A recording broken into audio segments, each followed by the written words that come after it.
president 20 years ago, I wouldn't have had to wait so long. You look great, fellas. But yeah, many of them, I didn't even realize it at the time, but I visited many of you in the hospital. They did an incredible job. The doctors are absolutely unbelievable, the job they do.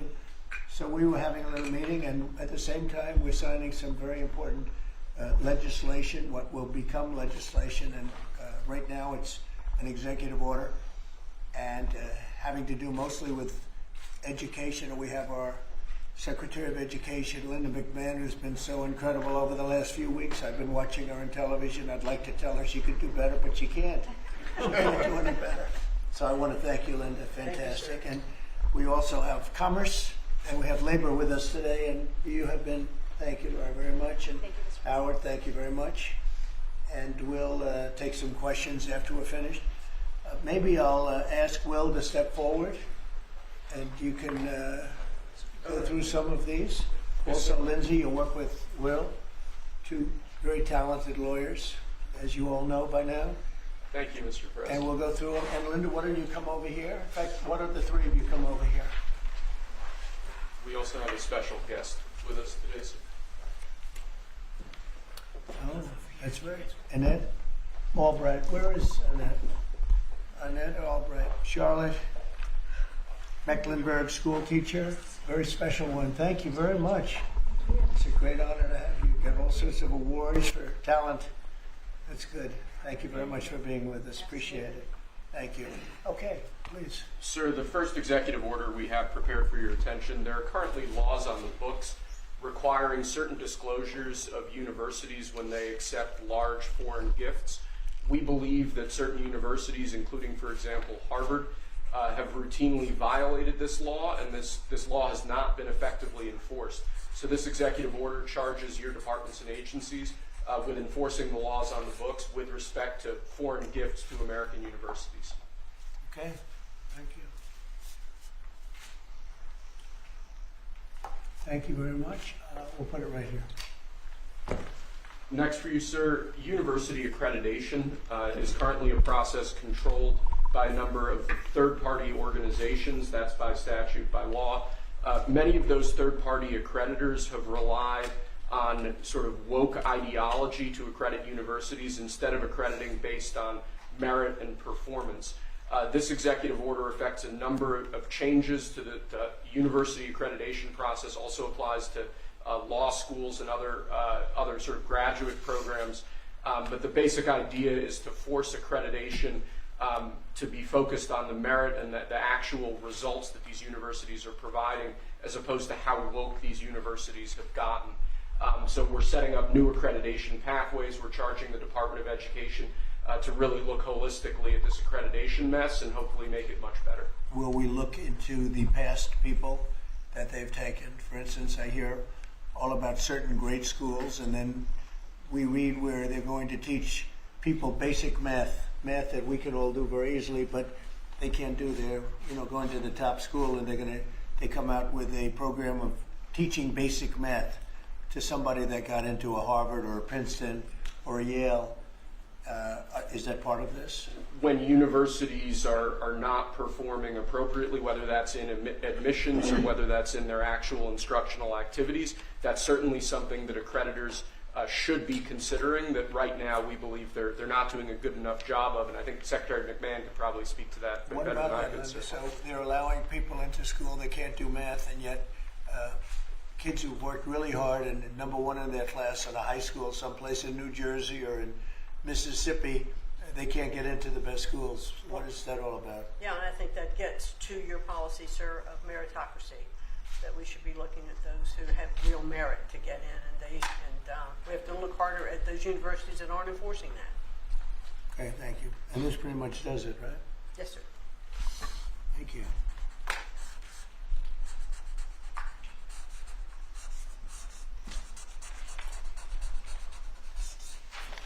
Okay.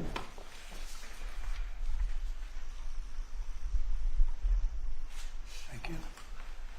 Sir, during your first administration, you made promoting historically black colleges and universities, HBCUs, a major priority. This executive order takes existing law on HBCUs and brings it into effect. We're going to be setting up a White House initiative on HBCUs. The basic idea here is making sure that every aspect of your administration is working to ensure that HBCUs are able to do their job as effectively and as efficiently as possible.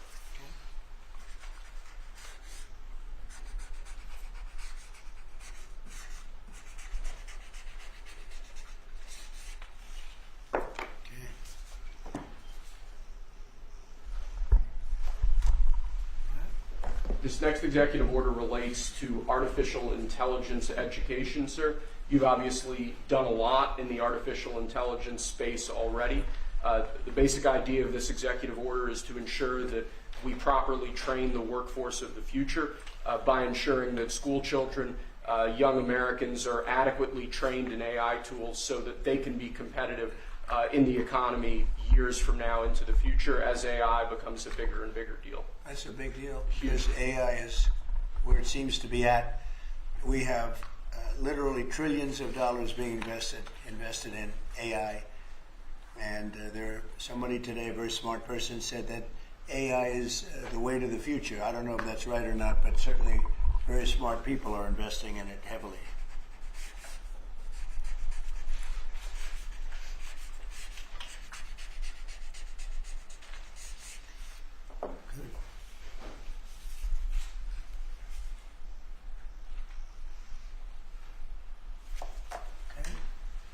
Next year, we have an executive order on workforce development.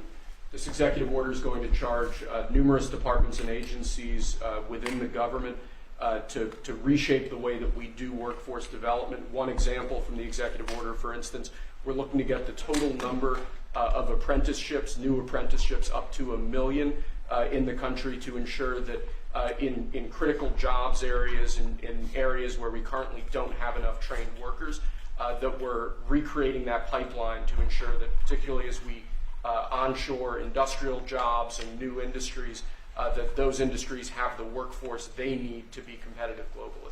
Right. Very important. And this is the EO that we're all here working together. And in a way, this is like a training center, right, for what we're trying to do, which is jobs and great salaries. These are great salaries, too. Right, it's exactly. So all those factories that you're bringing in because of your trade policy, we're going to train people in trade craft, bring back trade craft to America so that people can work in these factories with great paying jobs, and we're going to train them, and we're going to remake the American dream for all these people. We're working together. That's right. Right, Lori? Absolutely.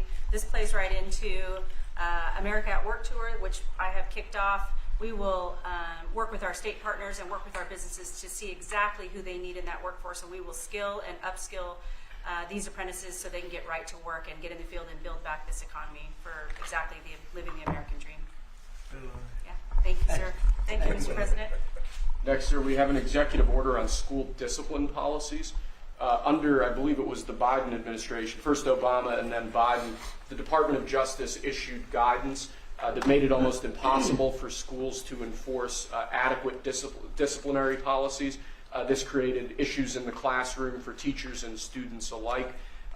Basically, they focused on CRT and sort of diversity ideology instead of actually just enforcing the rules in classrooms to ensure a safe learning environment.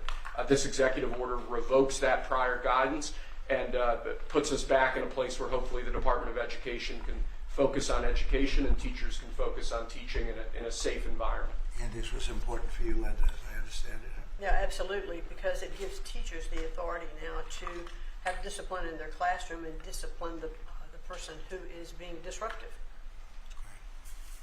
We took that away.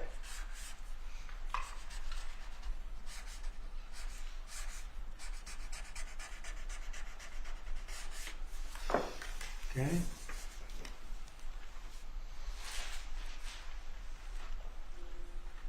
Nice. Cool. You, Linda, you should hold that. Lastly, sir, we have an executive order on disparate impact theory. This is a theory that underlies a lot of the modern DEI and CRT-driven diversity culture. The basic idea here is instructing your departments and agencies to no longer rely on disparate impact theory as they're regulating, as they're issuing guidance, as they're making rules. We want to focus on results. We want to focus on actual fairness. We want to focus on merit, not things like disparate impact theory and the whole sort of diversity, equity, and inclusion cult. It's getting out of that, huh? Yes, sir. After being in that jungle for a long time.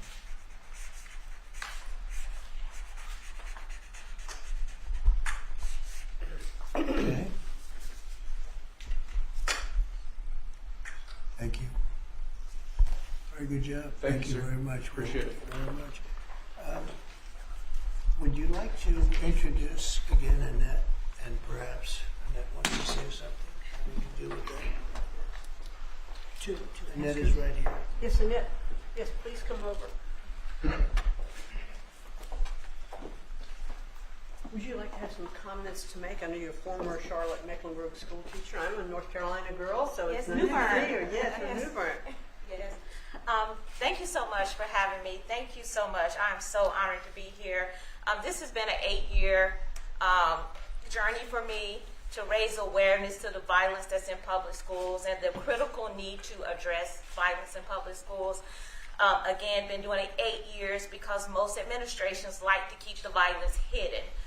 We have 3 students that should be here with us today. We have Austin McCalf, I'm sorry if I say his name wrong, Serenity Baker, and Nizir Taylor from Charlotte, North Carolina, who was shot in the back as he was getting off of a school bus because they thought he was a part of a big brawl that happened inside a public high school.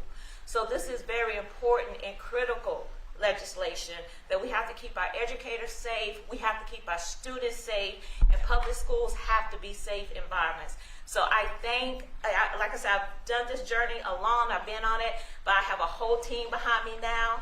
I spoke at the RNC, and I told millions that Donald Trump and his administration was going to make schools great again, and I feel that we're on the right path, and I'm just honored to be here. Thank you.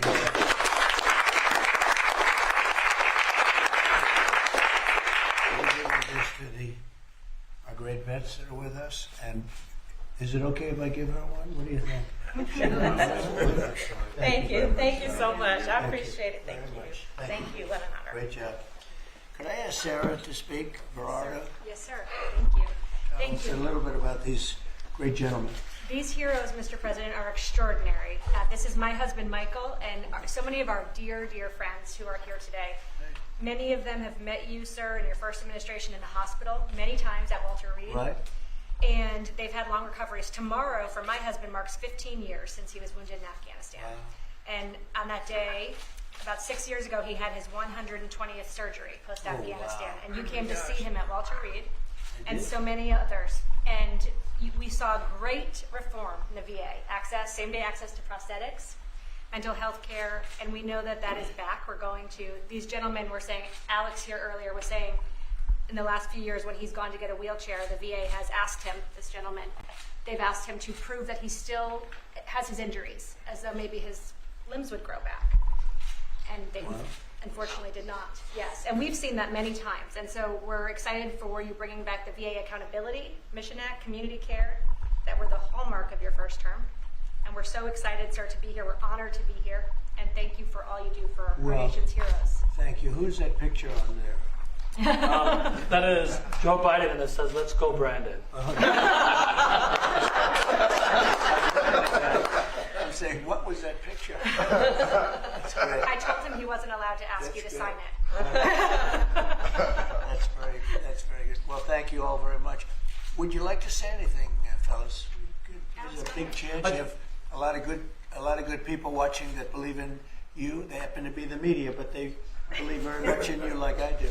Anybody? Mr. President, we're very happy with the energy that this administration is bringing, and it's an administration that does what it promises, and so we're behind you. We believe in you, and I think we all love you. We're going to speak for everybody. Thank you very much, and I'm going to get you a better hat. Say it, better hat. That's a good one. That was the original. It was. That means he was there. I've been wearing it before it was cool. That's right. That's an early one. We'll save that one though, right? Yes, Mr. President. Thank you. Anybody, please? I'd like to say. Yeah. Oh, go ahead. I was just going to say thank you for loving America, sir. Thank you very much. Thank you so much. Very nice. Thank you very much. True. Thank you. Sort of just spoke, saved Michael Broder's life. And of course, he goes immediately to say thank you, as he was the one that saved Michael Gerardo, put him in the helicopter, and got him off the combat zone. Wow. So, Right there, selflessness Sean of these Testa. men is unspeakable. That's great. So you, Yeah, he's alive because of that man right here.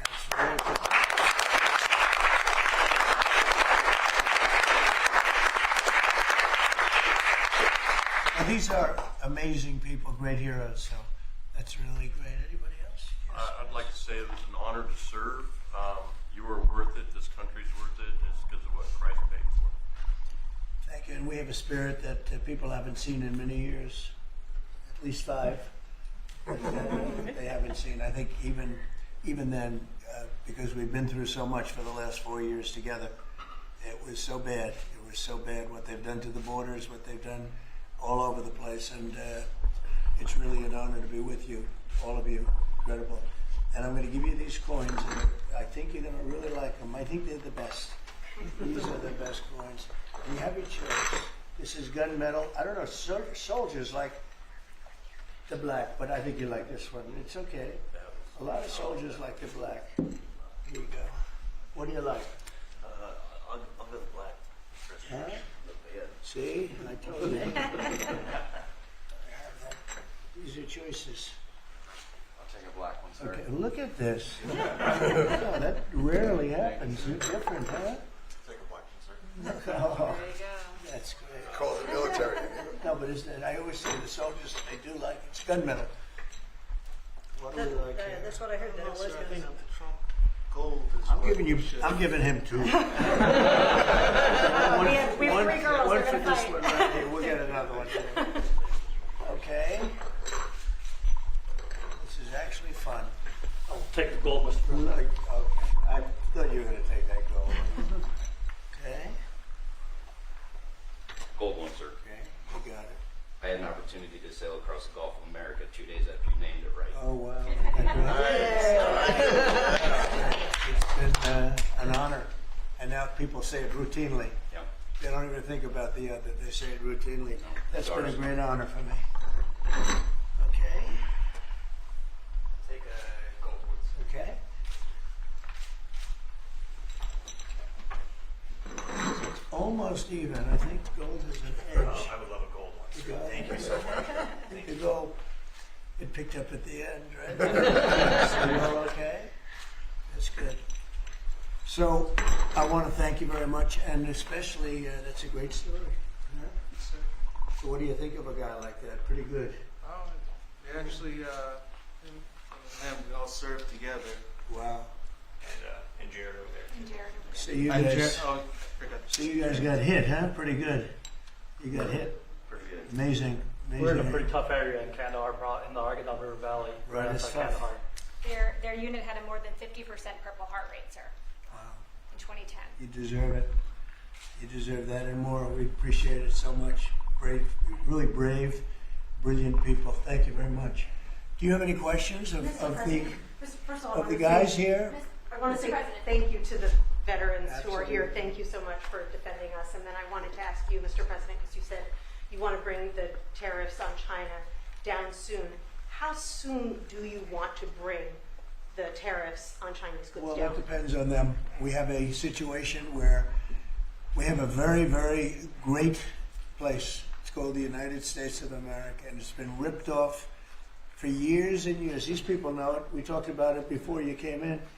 We've been ripped off by every country in the world practically, and friend and foe. And we're not doing that anymore. So what's happened is Howard, how many countries have we spoken to already? 90. And they all want to make deals, and we're going to make deals, but they're going to be fair deals. They're not going to be rip-off deals. And, you know, we were losing almost $5 billion a year. No country can do that. And now we have it down almost to even, maybe even better than even, because of the tariffs on cars and aluminum and steel. We have tariffs 25% on cars, aluminum, and steel. There's a rush to build new steel plants, a rush to build new aluminum plants, and a biggest rush I've ever seen, that we've ever seen, to build car plants. We have like 11 of them or something, big ones, where you guys maybe work maybe you won't want to work, you'll do something else instead of that. But if you like cars, you'd like to work at one of these plants, the biggest plants in the world. 3 of them have left Mexico before construction started, 1 of them during construction. And they're coming to this country. They're coming back. Don't forget, and we get along great with Mexico, but Mexico took 32% of our car building business. So it's amazing what's happened. Remember this number, anywhere from $3 to $5 billion a day. That's not $1 million, that's $1 billion a day. Nobody can even imagine it. And that's what we were losing. And, you know, hence we have $36 trillion in debt and everything else. And in the end, I think what's going to happen is we're going to have great deals. And by the way, if we don't have a deal with a company or a country, we're going to set the tariff. We just set the tariff. It's something that we think that will happen, I'd say, over the next couple of weeks. What do you say? I think so. Over the next 2-3 weeks. We'll be setting the number. For and China. We're going to pick, could be for China too, could be for China. Well, we're dealing with almost all of them. Too many to fully deal with, but we're going to be fair to them. But we're dealing with a lot of countries right now, and could be with China, but maybe we'll make a special, you know, a deal, and we'll see what it will be. Right now, it's 145%. That's very high. It got there because of the fentanyl. They're sending, you know, massive amounts of fentanyl into our country and killing a lot of people. Probably 200,000 plus a year, wiping them out. You probably all have friends that were killed. Somebody was killed in your family or your friends with fentanyl, and somehow it's made almost exclusively in China. And as you know, we essentially taxed them 10 and then another 10. We also taxed Mexico 25, and we taxed Canada 25. And that's the kind of money that's what's pouring into our country right now. And it's gotten us down from losing $3 to $5 billion a day to actually making money, but breaking even, let's say, but we're going to make a lot of money. And that money is going to be used to reduce taxes. We're going to get big, big tax breaks. We're going to, you know, there was a time, I said it this morning, I think some of you were there, there was a time from 1870 to 1913, it was a long time ago, we were an all-tariff nation. Foreign nations paid taxes. They paid money to us in the form of tariffs. And that was when we were the wealthiest. We were the wealthiest proportionately that we ever were. And they formed committees in 1887 in particular, but they formed committees to determine what we should do with all the money. We had so much money, you guys would have loved it. We had so much money, they didn't know what to do with it. We gave it away to different causes, and you haven't seen that too much anymore, although we give plenty away, but now we shouldn't be giving it away. We have to take care of ourselves first, right? Absolutely. But we were very wealthy, and proportionately the wealthiest we ever were. We built the Panama Canal. Jimmy Carter gave that away for $1, by the way. One of the most profitable things ever built, the Panama Canal. We gave it away for $1 to Panama. Why? I don't know. Nobody knows, but that's what we had. We had people like that sitting behind this desk, and that shouldn't have happened. Panama Canal, it was the most expensive thing ever built by our country in history. I'm talking relative dollars. We've never built anything so expensive. I think it was the equivalent of $1.7 billion. And we've never built anything like that. We built a lot of things, but never so expensive. Then we started building other things. We had a lot of money to do it, all based on foreign countries coming in and paying us tariffs. And we're doing that again, and I think we're going to make so much that we're going to be able to reduce taxes in this country by a lot. And we're also going to treat those countries very fairly. But if we don't make a deal, which is possible, we're going to just set the price. Because you remember, they have to come in, they want to come in here, and they want to do business with the United States. So we want to set a fair price, and we'll do that. We're going to be very fair, but we'll set a fair price, and then they can make a determination as to whether or not they want to do business with the United States. And I think most of them will, and I think we're going to treat them very fairly. Were you worried about what the 145% tariffs were doing to small businesses here in the U.S.? Is that why you're bringing it down? No, I haven't brought it down. I haven't brought it. It's still 145. I haven't brought it down. I said it's a high tariff. It is a high tariff, but I haven't brought it down. It basically means China's not doing any business with us, essentially, because it's a very high number. So when you add that to the price of a product, it's, you know, a lot of those products aren't going to sell. But China's not doing any business. They were doing $1.1 trillion. Think of that. $1.1 trillion. You know what that is? And it was just very unfair to us. And we were doing very little, relatively very little with them. It was a one-sided, very one-sided. But we get along. I get along very well with President Xi, and I hope we can make a deal. Otherwise, we'll set a price, and hopefully they'll come here and they'll contribute. And if they don't, that's okay. So on your trip to Rome, there's a lot of leaders attending the Pope's funeral who also said they'd like to meet with you while you're there. Do you have any meetings set up? Or Yes, I do. I have a lot of meetings set up. I don't know if I can do it. Do you want to help me out, fellas? I got a lot of meetings. I got every leader in the world, which tells you that we have a good product. It's called the United States of America, and it's great. And these people know about it better than anybody in this room. But we have a great place, and it should be a lot greater. And that's what we're going to do. We're going to make it greater than ever before. It's very simple. Who are you going to be meeting with, President Zelensky? Well, I have a lot of meetings set up. Yeah. And are you bringing anyone with you in the U.S. delegation to the funeral, like Secretary Rubio or a former president? We have a couple of people coming. We'll announce it probably this evening or tomorrow. First Lady's going, and some people are coming with me from staff. But we'll have a number of people going. It's going to be. I'm sure it's going to be a beautiful ceremony.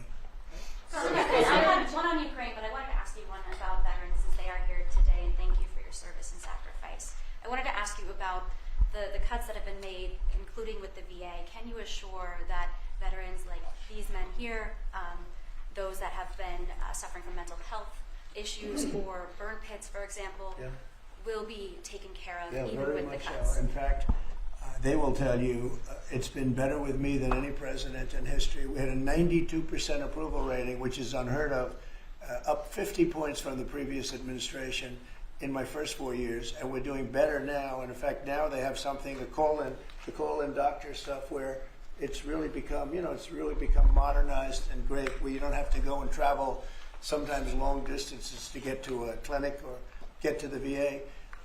And I just heard this morning, I was listening to Doug Collins, who's the secretary, who was being interviewed, and the numbers are incredible. The approval ratings are the highest I've never heard numbers like this. It's better than the first 4 years. So no, there's no group of people more important than the people in this room. And I'm not talking about the media. I'm talking about these people right here. There's no group, and they're going to be taken really well care of. It's very important to me. And on the war in Ukraine, are you going to be meeting with President Zelensky? He's asked to meet with you this weekend. Will you be meeting with him this weekend? I don't know that he's going to the funeral or not, but I just hope he gets this thing solved, because we're losing about, think of this, 5,000. I was saying 2,500, and everyone was telling me that's low. 5,000 soldiers are being killed every week, approximately. Think of that. Every week, 5,000 soldiers. But let's say from 3,000 to 5,000 are being killed. They're Russian and Ukrainian. They're not Americans, but they're Russian, but they're people. And they're humans. They're human beings. They have families. They wave goodbye to their son, and then they get a call that the son's no longer there. It's a vicious war. And if I can help solve it, we're not losing our soldiers, but we're losing soldiers, a lot of people.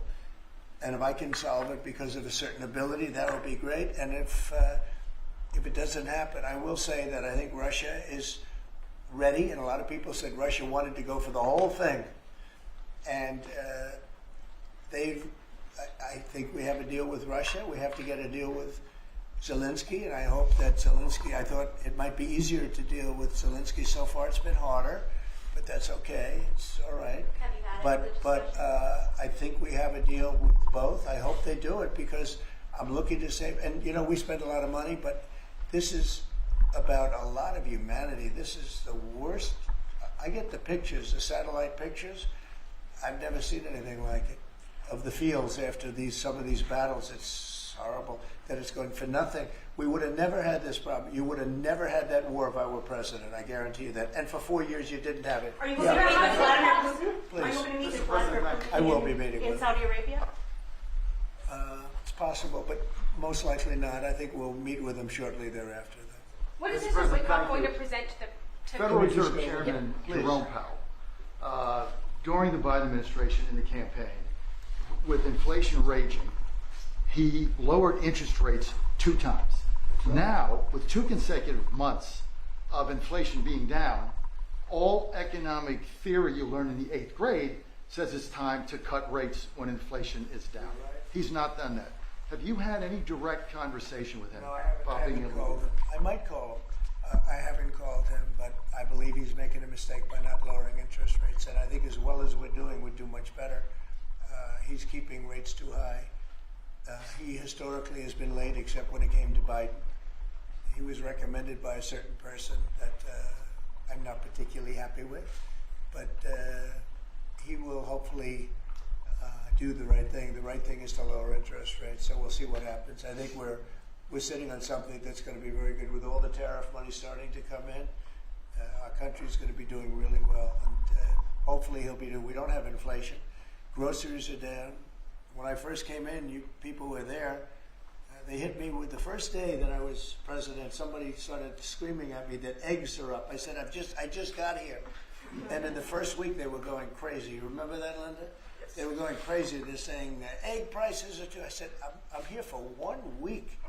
Just leave me alone. This is the fake news media. And I said, what can I tell you? But Brooke Rollins, our Secretary of Agriculture, and a group working with her have done an amazing job. And egg prices have gone down 87%. Energy now is down $65 a barrel. They have some energy selling gasoline for less than $2 in a couple of states. Alabama, a couple of great states, but all over the country, it's way down from what it was 6 months ago, 3 months ago.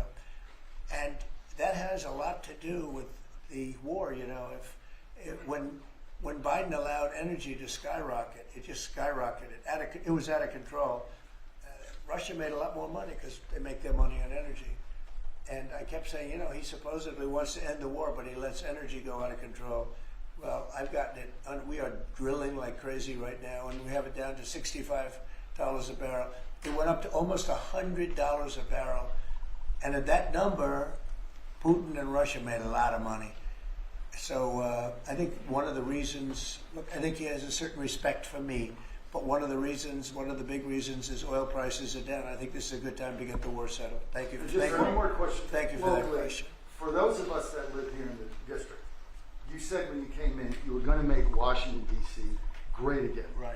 One of the issues we've got right now is we understand there might be an imminent deal between the owner of the Washington football team, whatever you want to call them now, Commanders, and locally in getting the Redskins back to D.C. and RFK Stadium. That's on federal property. Right. Are you going to be involved in that negotiation? Yep. And would one of the stipulations be they change their name back to the Redskins? Oh, I see. Well, that's a little bit. Nobody's asked me that one.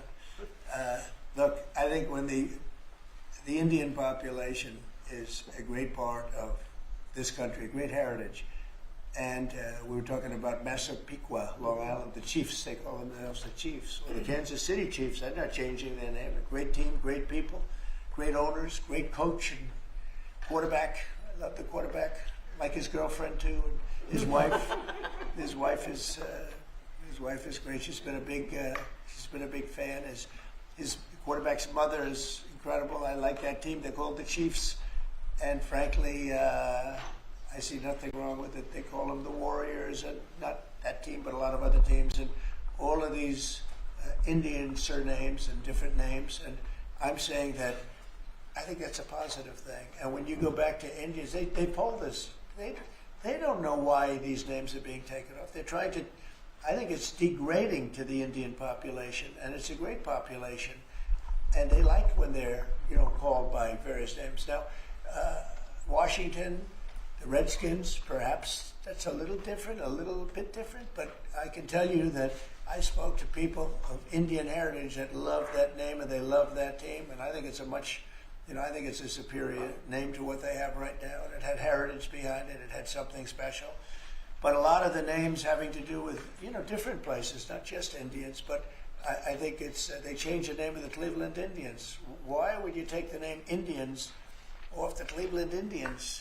And now it's called the Cleveland something else. Guardians. Right? Guardians. It just doesn't make sense to me. So we're about bringing common sense back to this country. And it may be popular or unpopular what I'm saying, and I've just said to you, he's a nice guy. He got a lot out of me on this one, but I mean, I think most people agree with me. I think it really is demeaning to Indians. But to change the name of the Cleveland Indians, as an example, to the Cleveland Guardians is not the same, and I'm sure it has an impact on the team. Sir, thank you, sir. Elon Musk said he'll be stepping back from his work with Doge a little bit and only be dedicating maybe a day or two a week to it. How long would you like to see that continue, and how involved would you like to see him continue to be after? Well, first of all, I can't speak more highly about any individual. He's an incredible guy. He's a brilliant guy. He's a wonderful person. I've seen him with his family. I've seen him with a lot of his children. He's got a lot of children. He treats them good. He loves his children. But he's a brilliant guy, and he was a tremendous help, both in the campaign and in what he's done with Doge. And, you know, we're talking about almost $200 billion and rising fast, because many of the things that we were looking at are now being found out to be fact. It's terrible. I mean, the fraud, the waste, the abuse, everything that's happened is just terrible. So I also know that he was treated very unfairly by I guess you'd call it the public, by some of the public, not by all of it. I say he makes an incredible car, everything he does is good. But they took it out on Tesla. And I just thought it was so unfair, because he's trying to help the country. But he has helped the country. I also want him to make sure that he's going to be in great shape, and I know he is. I mean, he's going to do great. He loves the country. He didn't need to do this. He did it. And I told him, I said, you know, whenever you're ready, I'd like to keep him for a long time, but whenever you're ready, he's an exceptional guy. When you see those rockets go up and come back and land in the same gantry, nobody else can do that but this man. So he's just an incredible person, and he's a friend of mine, and he's a nice person too. He's a very nice person. He really helped the country, saved us a lot of money. And I heard him say that he'll start easing, he was always at this time going to ease out. And when he goes back to Tesla, that'll be taken care of. It's artificial. These were sick people that thought they were doing something. He's a great patriot, and it shouldn't be the way. That should never have happened to him. And I will tell you right now, he makes a great product. He makes a great product. It's a great car. It's great everything. Starlink is great. What he does is good. He's doing medical things that are amazing. And we have to, at some point, let him go and do that. And we expect him to be doing it about this time. But I'll talk to Elon about it. Thank you for the question. A second question. Canada has an election coming up. Would you have a prediction for that, and what do you think the results With respect to Canada? With the negotiations? Oh, I don't want to predict other nations' elections. It's tough enough doing this one. Look, I love the Canadian people. I like Canada, but it's costing us $200 billion a year to support Canada. $200 billion. And I say, why are we doing that? You know what? We can make our own cars. We have more energy than they do. We have more energy than anybody in the world. We don't need their lumber, obviously. We have more lumber. We have a lot of lumber. We have a lot of everything that they sell us. But in particular cars, they took a large percentage of the car making, and I want to bring it back to this country. I really don't want cars from Canada. So when I put tariffs on Canada, they're paying 25%, but that could go up in terms of cars. When we put tariffs on, all we're doing is we're saying we don't want your cars in all due respect. We want really to make our own cars, which is what we're doing in record numbers now. You know, we're going to be at record levels in a very near future because of all the plants, the car plants that are being built.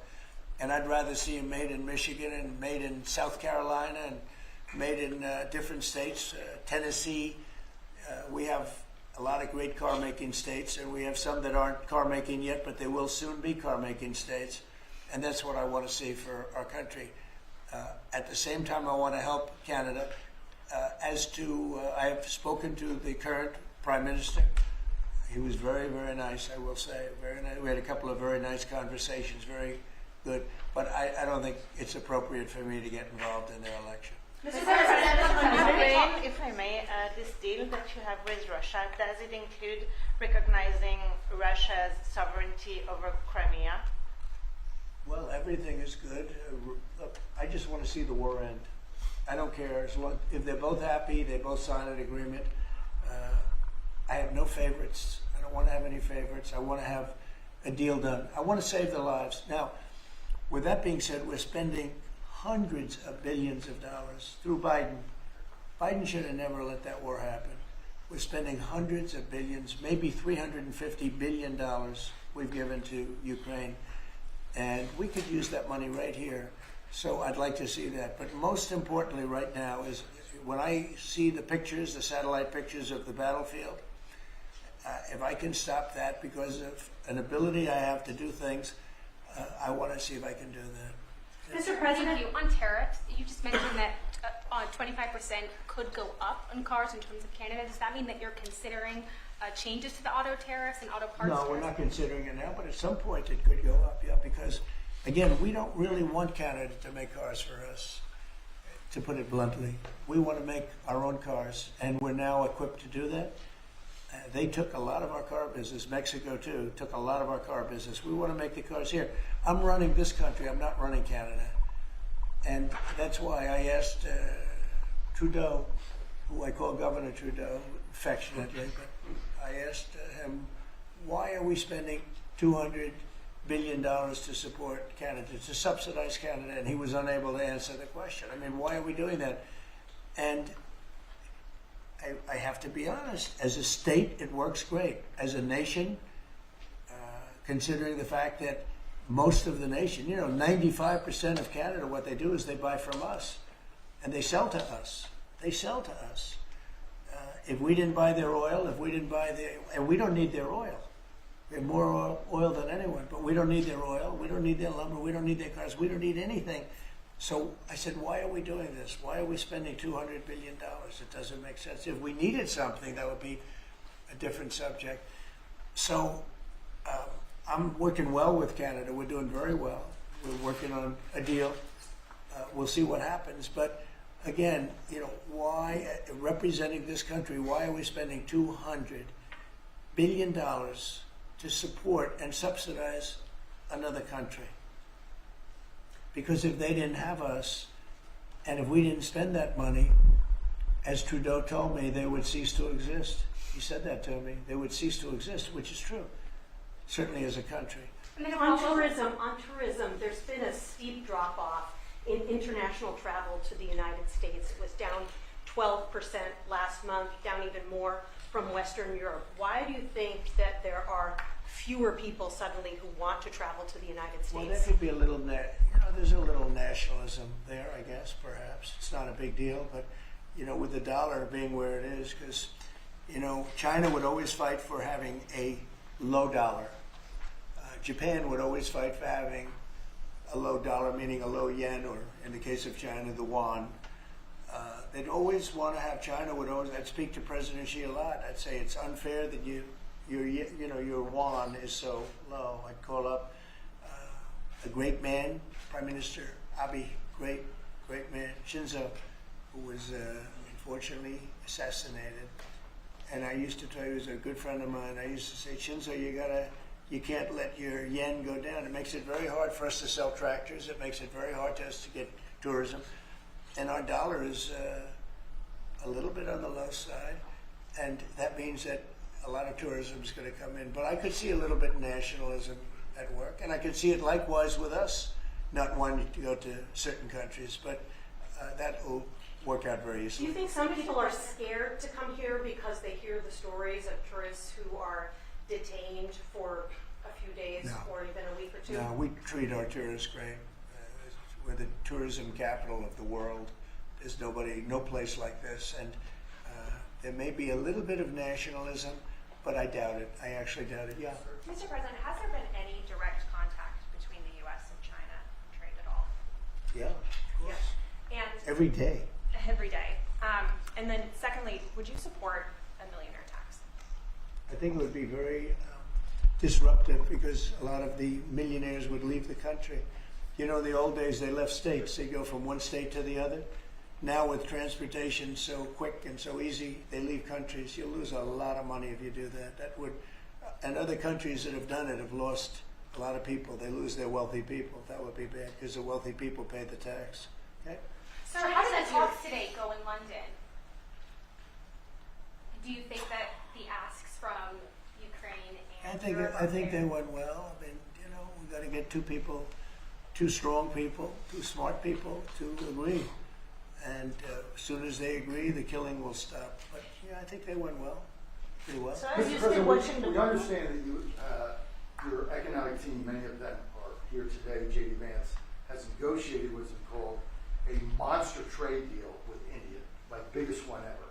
Can you share with us what some of the framework of that might be? You said England. India. India? India. Oh. Muslim. They're not very complicated, these deals. It's about the tariffs. India charges almost more than any other country in the world. And believe it or not, we do very little business with India, other than the fact that I like the Prime Minister very much. He's a friend of mine. He was here 2 weeks ago, as you know. And we stood right outside at a news conference. Unfortunately, the grass was very wet. It was very hard for people to stand on the grass. They got their shoes all ruined. But other than that, it was a very good news conference. And he's a great guy. But we do very little business. You know why? Because their tariffs are so high. They have among the highest tariffs, higher than China. They have among the highest tariffs in the world. And I understand they're going to reduce those tariffs, but it's really sort of their problem, not ours. We do very, very little purchasing in India because and selling.